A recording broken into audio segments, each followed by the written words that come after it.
Sobat Golkar 2024, kembali lagi nih dengan saya Farah Diba di channel podcast YouTube Golkar 2024. Sobat Golkar, hari ini kita kedatangan tamu istimewa nih. Beliau adalah sosok pengamat politik muda dari Akar Rumput Strategi Consulting, Sobat Golkar. Ya, selamat sore Bang Ikhwanul. Selamat sore Farah Diba. Apa kabarnya nih Bang? Alhamdulillah baik. Sehat ya?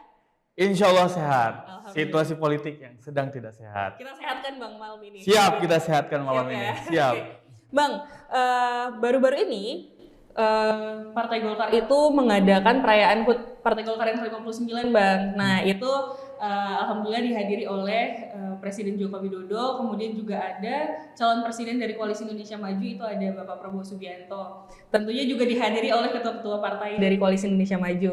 Nah, berbicara soal usia Partai Golkar yang sudah menginjak di angka 59 tahun, tentunya Partai Golkar juga berupaya untuk melakukan transformasi dan hal-hal baik untuk pemilu 2024, Bang.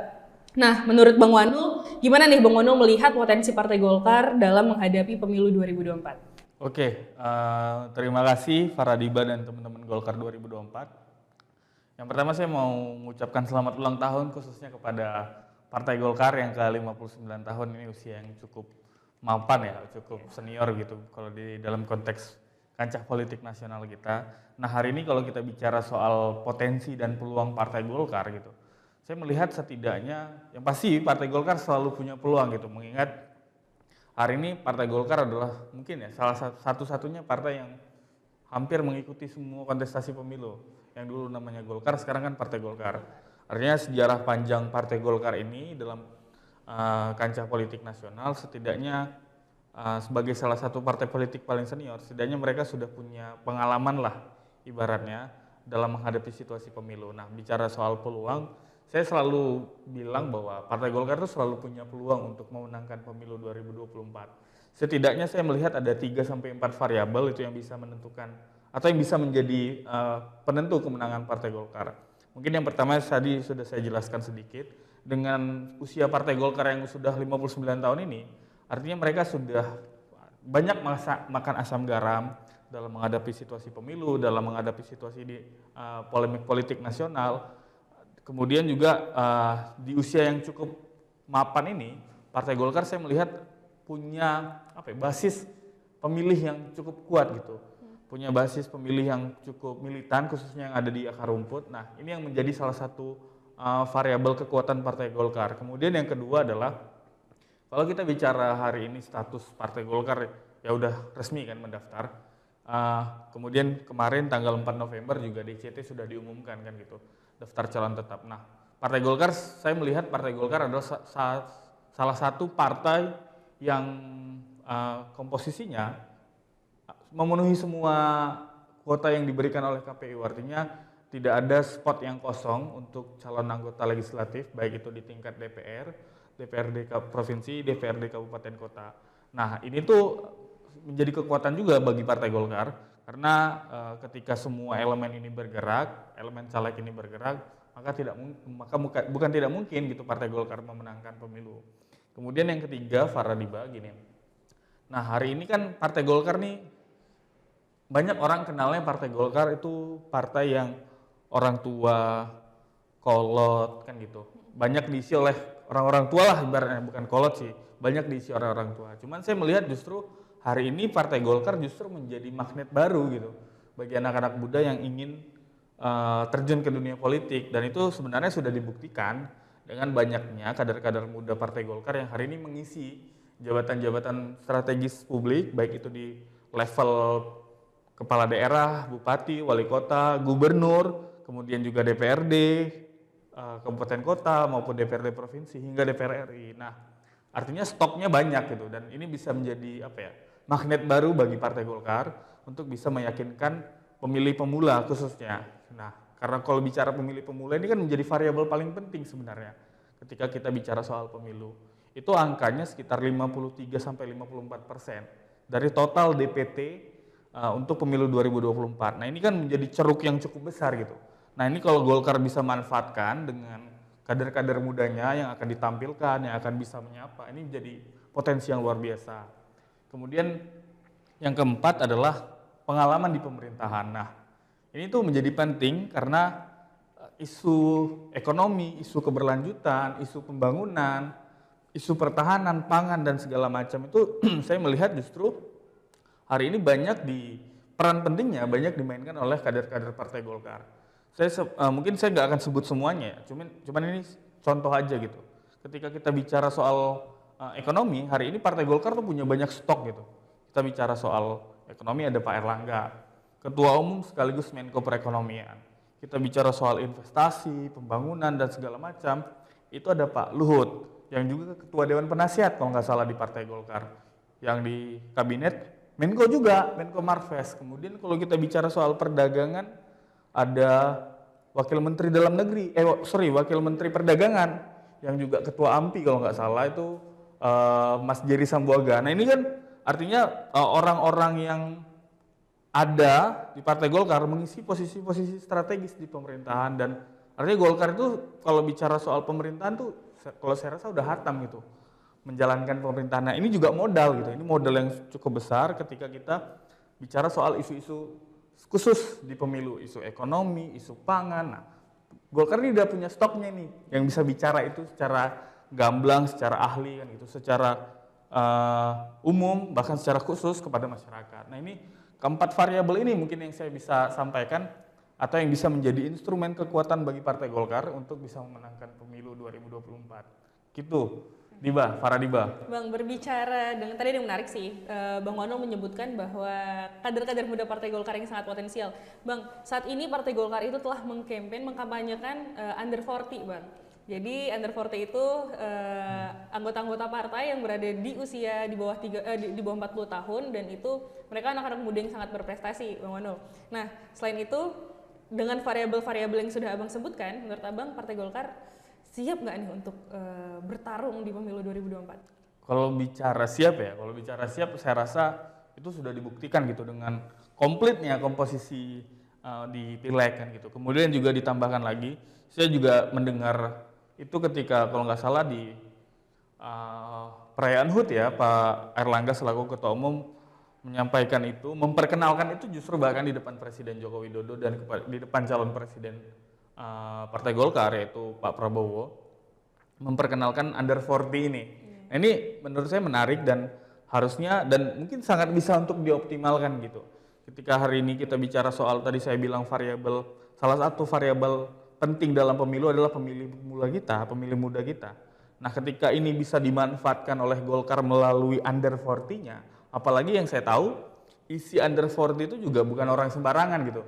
Ada banyak tokoh-tokoh publik hebat gitu, ada yang kalau nggak salah ketuanya Pak Jerry juga, Mas Jerry Sambuaga juga kan, selaku ketua under 40. Kemudian ada juga di situ Putri Komarudin, anggota DPR RI, ada juga Diah Roro, DPR RI juga, kemudian ada Bupati Tuban, Mas Helindra, kemudian juga ada Bupati Kendal, Mas Diko. Artinya memang banyak ya, saya juga nggak mungkin bisa sebut satu-satu kan gitu. Artinya kalau ini bisa dioptimalkan, artinya bisa dimaksimalkan melalui banyak platform lah mungkin yang akan disiapkan oleh Partai Golkar. Saya kurang paham, mungkin Partai Golkar sendiri sudah menyiapkan banyak platform, karena memang kalau kita bicara pemilih pemula ini sebenarnya isunya satu, cuman turunannya banyak nih. Karena setiap daerah itu beda-beda isu anak mudanya. Nah, ketika Golkar punya resource itu, artinya Golkar kan punya setiap daerah nih anak-anak muda under 40-nya. Nah, ketika bisa ditangkap nih isunya, bisa dielaborasi, bisa dikolaborasi menjadi satu narasi yang baru mewakilkan kegelisahan, kepentingan anak muda untuk masa depan bangsa, mungkin saya rasa ini akan jadi sangat luar biasa dan mungkin sangat potensial untuk bisa menjadi kekuatan tersembunyi itu bahkan untuk memenangkan pemilu 2024. Benar sih Bang, berarti peran anak muda saat ini tuh memang nggak bisa kita pungkiri ya? Iya benar sekali, penting banget. Kebetulan kan masih muda juga nih. Iya, calon pemimpin muda. Iya siap, insya Allah. Bang, mungkin kalau Bang Wanul nonton nih kemarin acara HUT Golkar, itu juga disebutkan bahwa di situ juga hadir Ibu Khofifah, Gubernur Jawa Timur, kemudian juga hadir Bapak Ridwan Kamil, mantan Gubernur Jawa Barat. Nah, Partai Golkar, tentunya di situ Pak Erlangga juga menjelaskan bahwa Partai Golkar ini siap untuk menang di khususnya di wilayah Jawa Timur dan Jawa Barat, Bang. Nah, menurut Abang, wilayah mana nih yang menjadi basis kekuatan Partai Golkar, Bang? Oke, kalau spesifik wilayah mana yang menjadi basis Partai Golkar mungkin ada beberapa variabel yang bisa kita jawab. Mungkin kalau secara internal saya nggak bisa jawab. Ini kan kita bicara soal artinya data lah. Ini data yang tim ARSC punya, kita punya. Itu memang setidaknya Partai Golkar itu punya basis yang cukup kuat. Yang pertama Jawa Barat, yang kedua Sumatera, dan yang ketiga adalah wilayah Sulawesi. Nah, ketiga wilayah ini mungkin bisa menjadi basis kantong-kantong suara Partai Golkar kan gitu.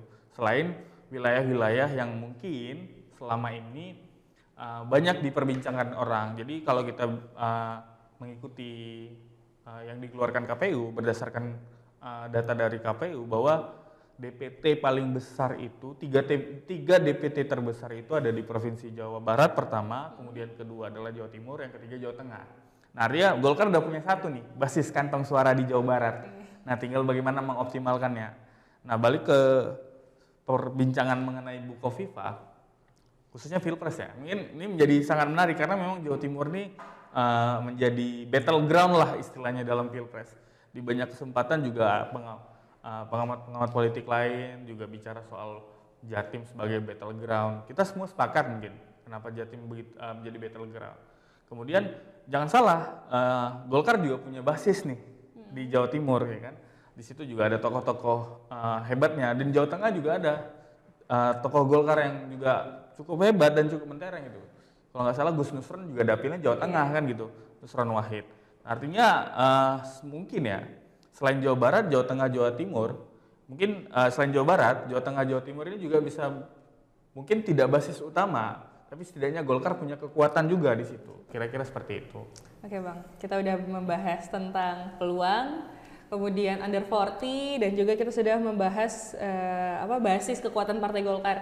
Nah Bang, ini yang menjadi menarik nih Bang. Kita bahas Pilpres ya. Siap. Udah di-spill juga loh tadi bahas Pilpres. Oke. Jadi perbincangan kurang lebih 4 bahkan sampai 5 minggu ke belakang lah. Bahkan sampai nanti depan bakal terus dibahas. Siap. Bang, kira-kira bagaimana nih menurut Bang Wanul peluang dari Prabowo Gibran selaku capres-cawapres yang diusung oleh Partai Golkar khususnya Bang? Oke, kalau bicara peluang, balik lagi kan ketika saya bilang tadi peluang Partai Golkar. Nah, ini kalau bicara peluang Prabowo Gibran mungkin ya tadi artinya semua berpeluang kan gitu. Artinya situasi hari ini pasangan Prabowo Gibran itu berpeluang, bahkan di beberapa survei khususnya di survei-survei nasional juga disebutkan kan gitu hari ini Prabowo Gibran masih unggul gitu dari pasangan lain. Ini menjadi ibaratnya ini harusnya menjadi semangat tersendiri gitu khususnya bagi Partai Golkar dan partai pengusung yang lainnya untuk terus bergerak, mengingat selisihnya juga nggak jauh nih, selisihnya masih tipis, artinya kemungkinan masih segala kemungkinan masih bisa terjadi gitu dalam kurun waktu 3 bulan ke depan kan gitu. Artinya keunggulan yang hari ini dimiliki mungkin dari basis data survei itu harus benar-benar bisa jadi pelecut semangat kan gitu. Harus benar-benar bisa memaksimalkan kekuatan yang ada dalam diri Pak Prabowo, kekuatan yang ada dalam diri Mas Gibran sendiri gitu. Dan itu harus benar-benar terus dikencangkan gitu khususnya di tim TPN-nya kan gitu. Iya. Seru sih Bang, kita melihat Prabowo Gibran ini seru, ya. Seru. Jadi kebetulan Prabowo Gibran ini juga melekat banget dengan Partai Golkar Bang. Nah, secara ini Pak Prabowo ini juga lahir dari Partai Golkar. Sepakat. Kemudian juga Mas Gibran anak muda yang diusung menjadi pemimpin muda, dan itu juga sesuai dengan kampanyenya Partai Golkar. Gimana Bang Wanul melihat ini? Ya mungkin kalau bicara soal Pak Prabowo dan Partai Golkar ini kan memang ibaratnya sejarah yang tidak bisa dilepaskan dalam perjalanan karir politik Pak Prabowo. Di beberapa kesempatan kan juga beliau menyampaikan di publik bahwa Partai Golkar adalah alma maternya kan kalau nggak salah itu. Nah mungkin saya rasa juga Pak Prabowo juga nggak asing lah dengan Partai Golkar, artinya dia menurut saya cukup mudah lah untuk ngeblend dengan tim-tim yang ada di Partai Golkar. Kemudian juga dengan Mas Gibran, artinya dengan sosok Pak Prabowo yang berpengalaman, senior dan berpengalaman, sesuai nih dengan Golkar yang senior dan berpengalaman, kan gitu. Kemudian juga bicara soal Mas Gibran kan artinya pemimpin muda punya yang inovatif kan gitu. Nah, sama Partai Golkar kan juga hari ini mengusung semangat yang sama kalau nggak salah tadi Diba bilang soal under 40 kan gitu. Nah, itu kan inovatif. Benar. Nah, inovatif, nah artinya artinya ketemu nih semangat Partai Golkar ketemu di sosok Pak Prabowo dan ketemu di sosok Mas Gibran, kira-kira gitu. Oke, ngomong-ngomong yang muda nih, Mas Wanul, Bang Wanul nih milih siapa, Bang? Kalau yang muda sih kita pilih, itulah pokoknya. Oke. Bang Wanul, apa namanya? Terakhir nih, Bang. Siap. Melihat tadi kita udah bahas Pilpres, sudah bahas lain-lain. Bang, kira-kira langkah apa nih yang bisa dilakukan Partai Golkar untuk memenangkan pasangan Prabowo Gibran? Mungkin yang pertama adalah Pak Prabowo dan Mas Gibran ini kan sebenarnya kita udah banyak tahu lah, mungkin tim sebenarnya secara spesifik udah menyusun kan gitu. Cuman yang bisa saya sampaikan gini, artinya dengan pengalamannya Pak Prabowo sebagai Menhan, kemudian juga beliau banyak berkecimpung dalam konteks pemilu, artinya secara kematangan kan artinya udah banyak yang disiapkan. Nah mungkin tantangannya adalah bagaimana bisa menjelaskan secara konkret kan, karena kan semangatnya Pak Prabowo Gibran kan adalah Pak Prabowo dan Mas Gibran adalah semangat melanjutkan pembangunan Pak di era Presiden Jokowi kan gitu. Nah ini tinggal bagaimana semangat ini bisa disampaikan ke masyarakat, artinya jangan semata-mata hanya menduplikasi gitu, tinggal bagaimana ini bisa ada tambahan-tambahan baru lah, jadi orang kesannya nggak ngelihat sama aja kan, nggak nyontek ya? Iya nggak nyontek, jadi ada yang baru nih, something fresh gitu, something new gitu dari Pak Prabowo itu sendiri selain dengan gemoynya itu tadi kan, gitu. Nah kemudian berikutnya adalah sama Mas Gibran. Nah isu anak muda ini sebenarnya harus benar-benar bisa melekat kan gitu, bisa melekat dengan pemilih pemula yang itu tadi angkanya 53-54%. Nah Mas Gibran ini harus bisa benar-benar sampai ke akar rumput dan sampai tahu detail, misalnya nggak mesti harus detail sih, tahu sebenarnya isu yang khusus itu apa terkait anak muda. Nah kemudian ditambah lagi mungkin dengan kekuatan partai pengusung, khususnya Partai Golkar sendiri kan gitu, selaku partai yang kursinya paling besar di koalisi kan gitu, 85 kursi, harusnya ini bisa menjadi kekuatan besar, tinggal bagaimana tim Partai Golkar bisa berkolaborasi dengan timnya TPN itu sendiri yang juga sebenarnya ada orang Golkarnya juga kan yang di TPN itu. Nah itu yang menjadi langkah yang harus dilakukan lah untuk Partai Golkar. Saya juga sedikit banyak mengikuti perkembangan situasi hari ini. Tinggal bagaimana benar-benar ini udah waktunya turun sih sebenarnya, udah harus turun kan gitu. Benar-benar. Siap. Masukan yang sangat luar biasa Bang, terima kasih diterima dengan baik, semoga bisa diimplementasikan juga. Siap, semangat untuk Partai Golkar. Siap, makasih Bang Wanul atas waktunya, atas kesempatannya hari ini Sobat Golkar. Jadi semoga Bang Wanul bisa ya berdiskusi lain waktu dengan Siap, kita. ditunggu undangan berikutnya. Siap. Oke, terima kasih banyak Bang Wanul. Sama-sama. Terima kasih Sobat Golkar 2024. Salam Golkar 2024.